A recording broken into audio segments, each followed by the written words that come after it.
मेरा नाम अस्मिता है। मेरे और अमर की शादी को 5 साल हो गए थे, पर अभी तक हमें बच्चा नहीं था। अमर ने मुझ पर विश्वास रखा। मैं बांझ थी, पर मैंने उसे झूठ कहा कि लेडी डॉक्टर ने कहा है कि जल्द ही हमें खुशखबरी मिल जाएगी। पर मैं अब झूठ बोल बोलकर थक गई थी। मन में आता कि अमर को सब कुछ साफ साफ बता दूं। मैं उसे अब और फंसाना नहीं चाहती थी और इसीलिए उसे सच बताने से पहले मैंने अपनी माँ को फ़ोन किया और सब कुछ बता दिया। तब माँ कहने लगी कि एक काम कर, अमर की दूसरी शादी करवा दे, जिससे कि जीवन भर तेरा ऋणी भी रहेगा और तुझे छोड़कर भी नहीं जाएगा। मुझे मम्मी की बात सुनकर बहुत गुस्सा आ रहा था और मैंने बीच में ही फ़ोन काट दिया। शाम को अमर घर आया तो कहने लगा कि क्या हुआ अस्मिता, घर में इतना अंधेरा क्यों कर रखा है? और क्या करूं? जब भगवान ने ही मेरी ज़िंदगी में अंधेरा कर रखा है तो इस कमरे में अंधेरे से क्या फ़र्क पड़ता है? तुम ऐसा क्यों बोल रही हो अस्मिता? मैं तो हूँ ना तुम्हारे साथ। मैंने बहुत हिम्मत करके अमर को सब कुछ सच सच बता दिया कि मैं बांझ हूँ और कभी माँ नहीं बन सकती। ये सुनकर अमर के चेहरे का रंग ही उड़ गया, पर अगले ही पल उसने मेरा हाथ अपने हाथों में लिया और कहने लगा कि कोई बात नहीं अस्मिता, मेरे लिए तुम ही काफ़ी हो। अमर ने मुझे बहुत समझाया, पर जब ये बात मेरी सास को पता चली तो उन्हें तो मानो कुछ सूझ ही नहीं रहा था कि मुझसे क्या कहा जाए। एक दिन हमारे घर बगल वाली सीमा आई। तब मेरी सास उससे अमर के लिए लड़की देखने के लिए कहने लगी। जब उसने पूछा कि तुम्हारी बहू को क्या हुआ जो तुम्हारे बेटे की दूसरी शादी करनी है? मेरी बहू बांझ है, वो कभी माँ नहीं बन सकती और मेरा वंश अब आगे कैसे बढ़ेगा?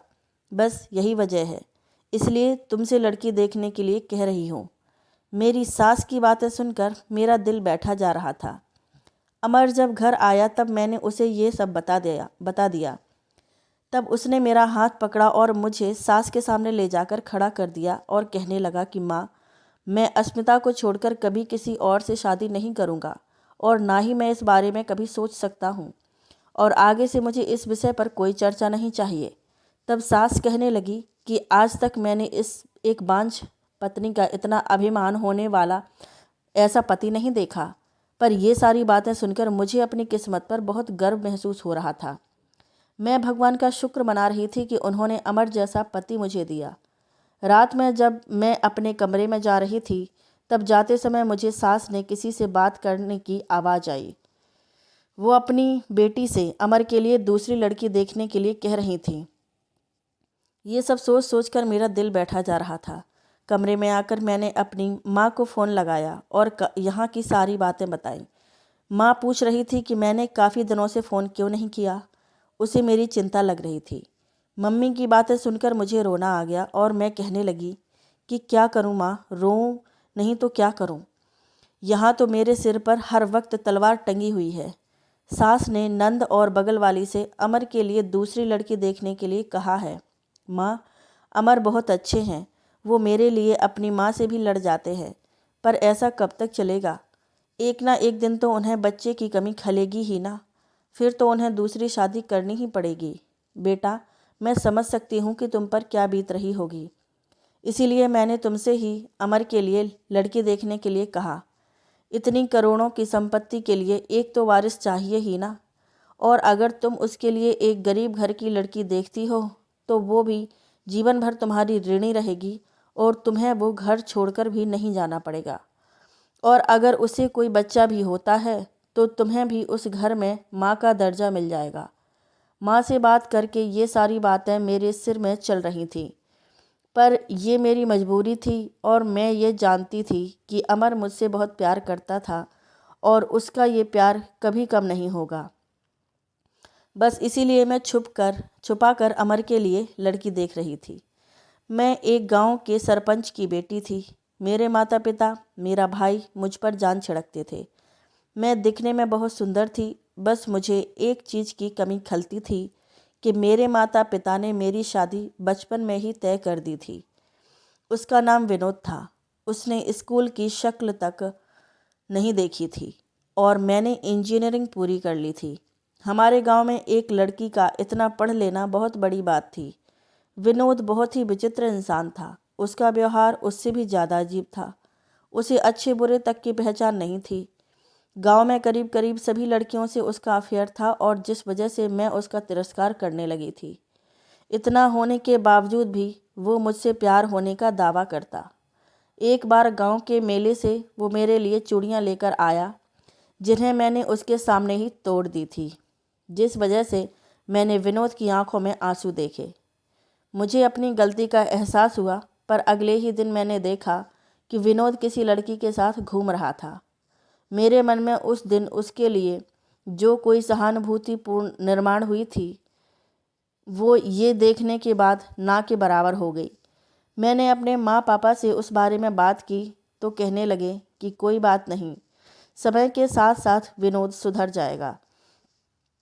कुछ समय बाद मेरे भाइयों ने गांव में अस्पताल बांधने के लिए एक अर्जी दी थी। थोड़े दिनों बाद कुछ लोगों की टीम जगह का निरीक्षण और बाकी की कागजी कार्रवाई करने आई थी। अस्पताल लगाने की शुरुआत हुई। आई हुई टीम वापस लौट गई। बस उनमें से एक व्यक्ति वापस नहीं गया, जिसका नाम अमर था और जिसे यहाँ का माहौल बहुत ही पसंद आया। उसने मेरे पापा से इजाज़त लेकर कुछ दिन गांव में बिताने की सोची। एक दिन मैं अपनी सहेली के साथ जा रही थी कि अचानक मेरी नज़र अमर पर पड़ी। अमर मुझे एक ही नज़र में भा गया था और उसकी आंखें भी कह रही थीं कि मैं भी उसे पसंद आ गई थी। अगली बार मैं खुद अमर से मिलने गई तो कहने लगा कि मैं भी तुम्हारी ही राह देख रहा था। उसने मुझे अपना फ़ोन नंबर दिया। हमारा प्यार परवान चढ़ रहा था और उसी बीच अमर ने मुझसे शादी के लिए पूछा, पर मैंने उसे अपने और विनोद के बारे में सब कुछ साफ साफ बता दिया और उससे कहा कि तुम मेरा हाथ मांगने अपने घर वालों को लेकर यहाँ नहीं आ सकते क्या। अमर इस बात के लिए राजी हो गया और वो अपनी माँ और बहन को लेकर हमारे घर आया और मेरा हाथ मांगा, पर पापा ने तुरंत मना कर दिया। उस दिन मैं बहुत रोई थी। मेरी भाभी और माँ ने मुझसे बहुत समझाने की कोशिश की थी, पर मैं अमर को भूल नहीं पा रही थी। पापा से मेरी ऐसी हालत देखी नहीं गई और उन्होंने इस रिश्ते के लिए हाँ कह दी। जब हम शादी करके अमर के घर पहुँचे तो उसकी माँ बहुत नाराज़ थी, क्योंकि उनके ख्याल से मैं एक सरपंच की बेटी थी, जिस वजह से उन लोगों को हमेशा ही दब के रहना पड़ेगा। घर वालों से जिद करके अपने मन मुताबिक लड़के से शादी करने वाली बहू को उन्होंने दिल से स्वीकारा नहीं था। वे मेरे और अमर के बीच दूरियां निर्माण करने की बहुत कोशिश करती थीं, पर अमर ने हर हालत में, हर परिस्थिति में मेरा साथ दिया था, एक अच्छे पति का फ़र्ज निभाकर। और अगर विनोद से मेरी शादी हुई होती तो मेरी ज़िंदगी नर्क बन गई होती। खैर, नर्क तो अब भी बन गई थी जब ये पता चला कि मैं कभी माँ नहीं बन सकती, और इस बात का मुझे एहसास था। मुझे अपनी सास की जिद के कारण ज़िंदगी बर्बाद नहीं करनी थी। इसीलिए मैंने एक पहचान वाली औरत से अमर के लिए एक लड़की देखने के लिए कहा, और वो किसी से कुछ न कहे, इसलिए मैंने उसे कुछ पैसे भी थमा दिए। कुछ दिनों बाद उसने मुझे एक लड़की की फ़ोटो दिखाई। उस लड़की का रूप देखकर तो मैं उसे देखती ही रह गई। वो औरत आगे बोली कि इसके माँ बाप नहीं हैं, अनाथ है, और वो और अपने मामा के पास रहती है। उसकी मौसी की इच्छा है कि इसके हाथ जल्दी ही पीले हो जाए। पहले तो मुझे ये रिश्ता मंजूर नहीं था, क्योंकि मन में बस यही डर था कि कहीं इसका रूप देखकर अमर इसके प्यार में पागल न हो जाए। पर फिर अगले ही पल ये लगा कि अगर मुझे अपनी उस घर में कीमत करानी है तो मुझे अमर की शादी करानी पड़ेगी, और मैंने इस रिश्ते के लिए हाँ कह दी। घर पहुंची तो देखा ननद आई हुई थी और दोनों माँ बेटी अमर पर शादी का दबाव डाल रही थीं। पर अमर दूसरी शादी के लिए राजी नहीं हो रहा था। वो उल्टा उन दोनों पर ही चिल्लाए जा रहा था। मुझे देख तीनों चुप हो गए। मैं अपने कमरे में आ गई। बाद में अमर मुझसे आकर कहने लगा कि अस्मिता, तुम माँ और दीदी की बातों पर ध्यान मत दो। नहीं अमर, अब मेरा भी यही मानना है कि तुम दूसरी शादी कर लो। ऐसे कब तक चलेगा? अमर मेरी तरफ देखता ही रह गया, पर बस मेरी एक शर्त है कि तुम मेरी पसंद की लड़की से शादी करोगे। अस्मिता, मैं तुम्हें छोड़कर किसी और लड़की को अपनी ज़िंदगी में जगह नहीं दे सकता। ये बात मैं तुम लोगों को कितनी बार समझाऊं? मुझे बच्चे की कोई चाह नहीं है। बस मैं अमर को खोना नहीं चाहती थी, जिस वजह से मैं ये सब कर रही थी। खैर, कुछ दिनों तक हम दोनों में बोलचाल सब बंद थी, पर समय के साथ मैंने अमर को दूसरी शादी के लिए राजी कर ही लिया। मैंने राधा के साथ अमर की दूसरी शादी कर दी और जब हम घर पहुँचे तो हम तीनों को देख सास ने बहुत लड़ाई की कि कम से कम इस बार तो मेरी पसंद की लड़की से शादी कर लेते। हर बार तुम दोनों ने बस अपनी ही मर्जी करनी है। मैं और अमर बिना कुछ बोले घर के अंदर आ गए। वो रात मैंने कैसे अंगारों पर काटी होगी। आज तक जिसकी आंखों में बस मेरे लिए प्यार था, उसकी आंखों में अब किसी और के लिए प्यार होगा। अब कोई और उसकी बाहों में होगा। मैं रात भर अपने कमरे में अकेली रोती रही। दूसरे दिन मैं सुबह उठी तो देखा अमर अभी अपने कमरे से बाहर नहीं आया था। जब मैंने राधा से उस बारे में पूछा तो वो रोने लगी। कहने लगी कि हमारी शादी बस अस्मिता की जिद के कारण हुई है और मैं उनसे किसी भी तरह की उम्मीद ना रखूं, नहीं तो मैं उन्हें तलाक दे दूंगा। इसलिए मेरी हिम्मत ही नहीं हुई उन्हें उठाने की। मैं अब वापस मामा के यहाँ जाने की सोच भी नहीं सकती। और वो रोने लग गई। मैं यही सोचने लगी कि उस औरत ने सच में मुझे बहुत ही असहाय लड़की ढूंढ कर दी। मैं मन ही मन खुश हो रही थी और यही सोच रही थी कि शायद मेरे जाने से अमर बाहर आ जाए। पर आज शादी का तीसरा दिन था और वो अभी तक कमरे से बाहर नहीं आया था। मुझे अब थोड़ा अजीब लगने लगा था। मन में अजीब ख्याल आने लगे थे। फिर एक दिन मैंने देखा कि राधा किचन में व्यस्त थी और जब मैं अमर के कमरे में गई तो देखा अमर फ़ोन में बिजी था। उतने में राधा अमर के लिए नाश्ता बनाकर लाई और देखा तो वो अमर के एकदम करीब जाकर बैठ गई। अमर ने भी उसे अपनी बाहों में ले लिया था। ये सब देख तो मैं सुन्न ही रह गई थी और मैं उल्टे पांव अपने कमरे में आने लगी। तभी मैंने सास को मेरी नंद से ये कहते सुना कि क्या दिमाग का इस्तेमाल किया तुमने? सांप भी मर गया और लाठी भी नहीं टूटी। और ये सब उस लालची औरत के कारण हुआ जिसने राधा का रिश्ता अस्मिता को बताया। अमर को तो राधा पहली नज़र में ही पसंद आ गई थी और वैसे भी वो अस्मिता मुझे पहले से ही पसंद नहीं थी।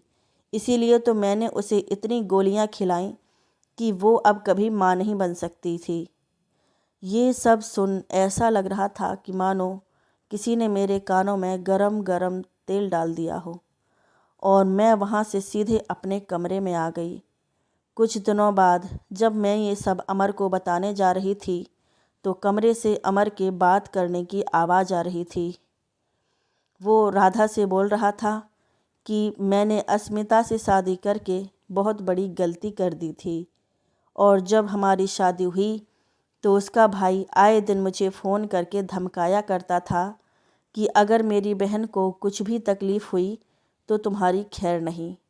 बस इसीलिए इतने सालों के बाद भी, सब कुछ जानते हुए भी मैं उसे छोड़ नहीं पाया और उसे इतने सालों तक झेल रहा था। पर अब राधा, तुम जो मुझे मिल गई हो, अब मुझे कुछ नहीं चाहिए। मैं तो तुम्हें देखते ही तुम्हारे प्यार में पड़ गया था। अब मुझे कोई फ़र्क नहीं पड़ता कि वो इस घर में रहे या यहाँ से चली जाए। ये सब क्या सुन रही थी मैं? जिस अमर पर मैंने इतना विश्वास किया, उसी ने मेरे साथ विश्वासघात किया। अब मात्र मुझसे रहा नहीं गया और मैं सीधे ही उसके कमरे में पहुंच गई। वो दोनों मुझे ऐसे अचानक देखकर हैरान रह गए। मैंने गुस्से में उससे कहा कि अगर अमर, तुम ऐसा कुछ मेरे साथ कर सकते थे, ये मैंने कभी सपने में भी नहीं सोचा था। अगर तुम्हें मुझसे छुटकारा ही चाहिए था तो पहले ही बता देते, मैं खुद यहाँ से चली जाती। मैं रोते रोते अपने कमरे में आ गई और अंदर से दरवाज़ा बंद कर लिया। अमर मेरा दरवाज़ा बजाए जा रहा था पर मैंने दरवाज़ा नहीं खोला। उसी दिन मैंने अमर का घर किसी को बिना बताए छोड़ दिया और एक आश्रम में रहने लगी। मायके जाकर भी क्या कर किसी को बताती। जिद करके जो शादी की थी, हालांकि मैंने अभी तक अमर को तलाक नहीं दिया था। माँ को जब ये बात पता चली तो वो मुझे गांव ले जाने की जिद करने लगी, पर मुझ में पापा और भाई का सामना करने की हिम्मत ही नहीं थी। एक दिन आश्रम का गार्ड मेरे पास एक लिफाफा लेकर आया और बोला कि मैडम, ये लिफाफा आपके लिए है, एक आदमी दे गया है। मैं सोचने लगी कि अमर और उसका परिवार इतने नीचे गिर सकता है कि उसने तलाक के कागजात ही भिजवा दिए। खैर, मैं गार्ड से वो लिफाफा ले लिया और अपने कमरे में आ गई। मैंने अमर से ये अपेक्षा नहीं रखी थी, पर जब मैंने वो लिफाफा खोला तो मैं तो उसे देखते ही हैरान रह गई, क्योंकि वो लिफाफा अमर ने नहीं, विनोद ने भेजा था, जिसमें वही चूड़ियाँ थीं जो एक बार मुझे उसने दी थीं। मैं गार्ड के पास गई और जब उससे पूछा तो वो बताने लगा कि ये लिफाफा जिस शख्स ने दिया है, उसने बताया है कि अगर वो ये चूड़ियाँ तोड़ देती है तो मुझे फिर से इकट्ठी करके लौटा देना। यही मेरी ज़िंदगी जीने का सहारा है। उसकी बातें सुनकर मेरी आंखों में आंसू आने लगे। लोफर और गैर जिम्मेदार विनोद, ऐसा भी हो सकता है? ये मैंने सोचा भी नहीं था, पर अब मेरा किसी पुरुष पर विश्वास ही नहीं रहा था। कुछ दिनों बाद जब मैंने माँ से विनोद के बारे में पूछा तो माँ कहने लगी कि तुम्हारी शादी के बाद विनोद कई दिनों तक घर से बाहर तक नहीं निकला। वो बस रोए जा रहा था। फिर उसने अपनी कुछ ज़मीन बेचकर गांव में स्कूल खुलवाया। तुमने उससे शादी नहीं की। धीरे धीरे उसने शहर में भी व्यवसाय शुरू किया, जो बहुत अच्छे से चल रहा है। उसके पास किसी चीज़ की कोई कमी नहीं है। बस इतना है कि वो किसी से ज़्यादा बात नहीं करता, अपने काम से काम रखता है। माँ मुझसे कहने लगी कि तुम क्यों नहीं विनोद के साथ अपनी ज़िंदगी की शुरुआत करती हो?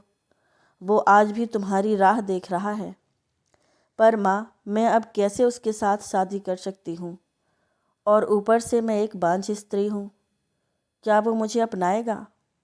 मुझे अब बहुत पछतावा हो रहा था कि मैंने एक पत्थर को हीरा समझकर अपना ही सिर उस पत्थर से फोड़ लिया।